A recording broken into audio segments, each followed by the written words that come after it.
வணக்கம். தாய் டிவியின் உலக நிலவரங்களுடன் இணைந்திருக்கின்றீர்கள்.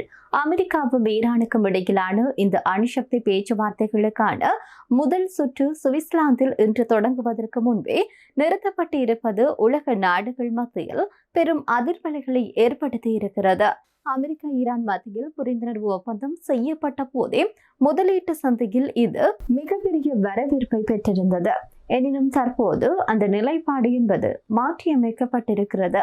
அமெரிக்காவினுடைய துணை அதிபரான ஜேடி வான்ஸ் ஈரானுடனான பேச்சுவார்த்தைகளுக்காக திட்டமிட்டிருந்த சுவிட்சர்லாந்து பயணத்தை ரத்து செய்திருக்கின்றார். இதற்கு காரணம் இஸ்ரேல் லெபனான் மீதான தாக்குதலை நடத்துவதை சுட்டிக்காட்டி ஈரான் 60 நாட்கள் முழு பேச்சுவார்த்தை காலத்தையும் நிறுத்தி வைத்ததை தொடர்ந்து ஜேடி வான்ஸ் இந்த முடிவை எடுத்திருப்பதாக கூறப்படுகின்றது. ஈரான் அமெரிக்காவுடனான கையெழுத்தான இந்த புரிந்துணர்வு ஒப்பந்தத்தில் முதல் விதியை இஸ்ரேல் மீறியதாக கூறி முழு 60 நாள் பேச்சுவார்த்தை காலத்தையும் நிறுத்தி வைத்திருக்கிறது. இஸ்ரேல் தென் லெபனானில் இருந்து பின்வாங்காமல் தாக்குதலை தொடர்ந்தே இந்த முடிவுக்கு முக்கிய காரணம் என்று ஈரான் தெரிவித்து வருகிறது. இந்த நிலையில் போர் நிறுத்த அமைதி ஒப்பந்தம் என்பது மின்னணு முறையில் கையெழுத்தான 24 மணி நேரத்திற்குள் இஸ்ரேல் இந்த தாக்குதலை நடத்தியிருக்கிறது. இது ஒப்பந்தத்தின் முதல் விதியை மீறுவதாக ஈரான் தெரிவித்திருக்கிறது. ஈரானின் பேச்சுவார்த்தை குழு சுவிட்சர்லாந்திற்கு புறப்பட தயாராக இருக்கக்கூடிய நிலைப்பாட்டில் இந்த ரத்து மேற்கொள்ளப்பட்டிருக்கிறது.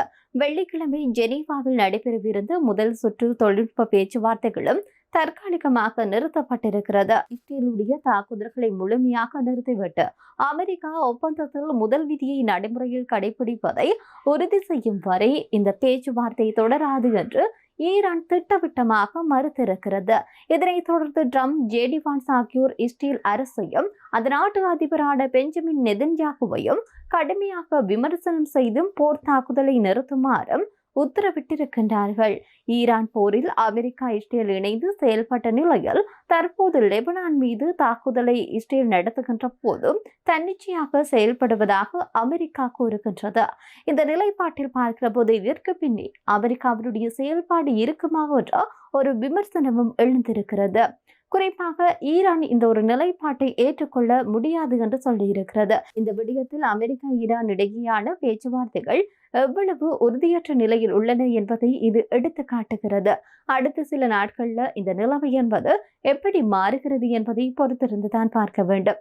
இதே நேரத்துல இன்னும் ஒரு செய்தியும் சர்வதேச அளவில் பேசப்பட்டது. குறிப்பாக G7 மாநாட்டில் உலக தலைவர்களும் அமைதி பேச்சுவார்த்தை குறித்து பேசிக் கொண்டிருந்த நேரத்தில் ரஷ்யா தலைநகர் மாஸ்கோ மீது உக்ரைன் மிகப்பெரிய அளவில் தாக்குதலை முன்னெடுத்திருக்கிறது. உக்ரைன் மற்றும் ரஷ்யா இடையிலான போர் என்பது தீவிரம் அடைந்திருக்கக்கூடிய நிலையில் ரஷ்யாவினுடைய தலைநகர் மாஸ்கோவில் இருக்கக்கூடிய எண்ணெய் சுத்திகரிப்பு நிலையத்தை உக்ரைன் ட்ரோன்கள் மூலமாக தாக்கி இருக்கிறது. மாஸ்கோவின் தென்கிழக்கு பகுதியில் இருக்கக்கூடிய காஸ்போம் நெஃப்ட் என்ற நிறுவனத்திற்கு சொந்தமான சுத்திகரிப்பு நிலையத்தின் மீது தான் இவ்வாறான தாக்குதல் முன்னெடுக்கப்பட்டிருக்கிறது. ரஷ்யாங்களை தாக்குகிறது, இதையெல்லாம் கேட்க ஆட்கள் இல்லையா என்று கேள்வி எழுப்பிக் கொண்டே மறுபுறம் கொடூரமான தாக்குதல்களை உக்ரைன் நடத்தி கொண்டு வருவதாக கூறப்படுகின்றது. இவ்வாறு நடத்தப்பட்டிருக்கக்கூடிய இந்த தாக்குதல் காரணமாக அந்த நிறுவனத்திற்கு சொந்தமான சுத்திகரிப்பு நிலையத்திலிருந்து வெளியேறி இருக்கக்கூடிய புகை என்பது அந்த பகுதியை முழுமையாக மூடியிருக்கிறது. இது தொடர்பான காணொளிகளும் சமூக வலைதளங்களில் பரவலாக பகிரப்பட்டு கொண்டிருக்கிறது. இந்த தாக்குதலை தொடர்ந்து பாதுகாப்பு காரணங்களுக்காக மாஸ்கோவின் முக்கிய விமான நிலையங்களை அனைத்து விமான சேவைகளும் தற்காலிகமாக நிறுத்தி வைக்கப்பட்டிருக்கிறது. இந்த நிலையில் இந்த தாக்குதல் குறித்து கருத்து தெரிவித்திருக்கக்கூடிய உக்ரைனுடைய ஜனாதிபதியான ஜெலன்ஸ்கி இது ரஷ்யாவின் ஆக்கிரமிப்புக்கு அளிக்கப்பட்டிருக்கக்கூடிய நியாயமான ஒரு பதிலடி என்று கூறியிருக்கிறது. சமீபத்தில் கீவ் நகரில் வரலாற்று சிறப்புமிக்க டார்மிஷன் கதீட்ரல் மீது ரஷ்யா நடத்தி இருக்கக்கூடிய ஏவுகணை தாக்குதலுக்கு பதிலடியாக இந்த தாக்குதலை தொடர்ந்திருப்பதாக அவர் வெளிப்படுத்தியிருக்கின்றார். மறுபுறம் போரை முடிவுக்கு கொண்டு வருவதற்கான ராஜதந்திர முயற்சிகளையும் ஜெலன்ஸ்கி தீவிரமாக ஈடுபட்டிருக்கின்றார். குறிப்பாக G7 உச்சி மாநாட்டின் ஒரு பகுதியாக அமெரிக்காவுடைய ஜனாதிபதியை சந்தித்து போரை நிறுத்துமாறு கேட்டிருக்கின்றார். போரை முடிவுக்கு கொண்டு வர ட்ரம்ப் நிர்வாகம் முன்வைத்திருக்கக்கூடிய அமைதி திட்டங்கள் குறித்து இரு தலைவர்களும் கலந்துரையாடி இருக்கின்றமையும் குறிப்பிடத்தக்கது. உக்ரைனுடைய இந்த தாக்குதல்களை முறியடி வெடித்ததாக கூறிய ரஷ்ய ராணுவம் மாஸ்கோவை நோக்கி வந்திருக்கக்கூடிய சுமார் 200 ட்ரோன்கள் உட்பட 555 ட்ரோன்களை சுட்டு வீழ்த்தி இருப்பதாக கூறியிருக்கிறது. இருப்பினும் இந்த தாக்குதலினால் மாஸ்கோவின் எரிபொருள் விற்பனையானது கடும் கட்டுப்பாடுகள் விதிக்கப்பட்டிருப்பதாக கூறப்படுகின்றது. ரஷ்ய அதிபர் விளாடிமிர் புடின் ஆசிய நாடுகளுடைய தலைவர்களை சந்திக்க திட்டமிட்டிருந்திருக்கக்கூடிய சில மணி நேரங்களுக்கு முன்புதான் இந்த தாக்குதல் நடத்தப்பட்டிருப்பதாக தெரிய வருகிறது.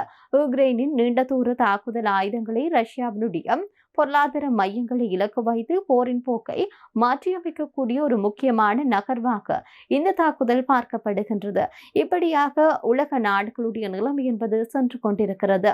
போர்களினாலும் வன்முறைகளினாலும் சூழ்ந்து கொண்டிருப்பதை பார்க்கக்கூடியதாக இருக்கிறது. குறிப்பாக உக்ரைனை அழிப்பதற்கு ரஷ்யாவும், ரஷ்யாவை அழிப்பதற்கு உக்ரைனும் செயல்பட்டு கொண்டிருக்கிறது. மறுபக்கத்தில் உக்ரைனுக்கு ஆதரவாக அமெரிக்கா பக்கபலமாக நின்று கொண்டிருக்கிறது. இதனை போன்றுதான் இஸ்ரேலுக்கு ஆதரவாக பக்கபலமாகவும், குறிப்பாக லெபனானில் இருக்கக்கூடிய கிஸ்புல்லாவை அழிப்பதற்கான பின்னணியாக இருப்பது அமெரிக்கா. தற்போது ரஷ்யாவும் இவ்வாறான தாக்குதலை முன்னெடுத்திருக்கிற போது அமைதி ஒப்பந்தம் கைச்சாத்திடப்படுகிறது. இந்த தருணத்தில் இந்த தாக்குதல் முன்னெடுத்தது ஆனது மிக கடுமையான கோபத்திற்கு உள்ளாகி இருக்கின்றார் ட்ரம்ப் என்ற ரீதியில் சில தகவல்களும் வெளிவருகின்றது. ஆனால் உண்மையில் ஜனாதிபதி டொனால்ட் ட்ரம்புடைய ஒரு ரகசிய திட்டம்தான் இவ்வாறான செயல்பாடுகளா என்று ஒரு மிகப்பெரிய ஒரு கேள்வியை எழுகிறது. என்னதான் நடக்கப் போகிறது என்பதை பொறுத்திருந்துதான் பார்க்க வேண்டும். மற்றும் ஒரு உலக நிலவரத்துடன் சந்திப்போம். நன்றி.